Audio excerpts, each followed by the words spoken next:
கர்த்தருடைய பரிசுத்த நாமத்துக்கு மகிமை உண்டாவதாக. உபாகமம் 4வது அதிகாரம் 31வது வசனம். உன் தேவனாகிய கர்த்தர் இரக்கமுள்ள தேவனாயிருக்கிறபடியால் அவர் உன்னை கைவிட மாட்டார், உன்னை அழிக்கவும் மாட்டார், உன் பிதாக்களுக்கு தாம் ஆணையிட்டு கொடுத்த உடன்படிக்கையை மறக்கவும் மாட்டார். கர்த்தர் சொல்லுகிறது என்னவென்று சொன்னால், இன்றைய நாளிலே நான் உன்னை கைவிட மாட்டேன், நான் உன்னை கைவிட மாட்டேன் என்று ஆண்டவர் வாக்கு பண்ணுகிறார். உங்களுடைய உறவுகள் உங்களை கைவிட்டிருக்கலாம், உங்களுடைய சொந்தங்கள் உங்களை கைவிட்டிருக்கலாம், நீங்கள் நம்பின நண்பர்கள் உங்களை கைவிட்டிருக்கலாம்.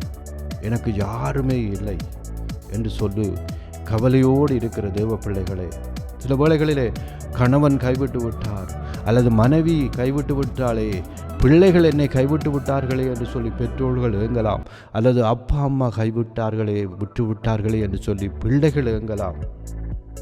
யார் கைவிட்டாலும் நான் உன்னை கைவிட மாட்டேன் என்று சொல்லி, நான் உன்னுடனே இருக்கிறேன் என்று சொல்லி ஆண்டவர் இந்த நாளில் வாக்கு பண்ணுகிறார். சர்வ வல்லமை உள்ள தேவன் உங்களோடு இருக்கிறார். நீங்கள் எதற்கும் கவலைப்பட வேண்டாம்.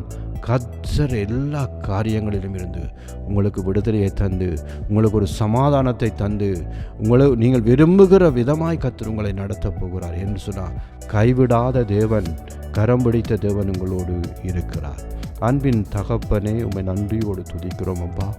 இந்த நேரத்துக்காக நன்றி செலுத்துகிறோம். இந்த வேளையிலே இந்த வசனத்தை கேட்டுக்கொண்டிருக்கிற பிள்ளைகள் ஒவ்வொருவர் மேலும் கர்த்தருடைய ஆசீர்வாதம் இறங்குவதாக.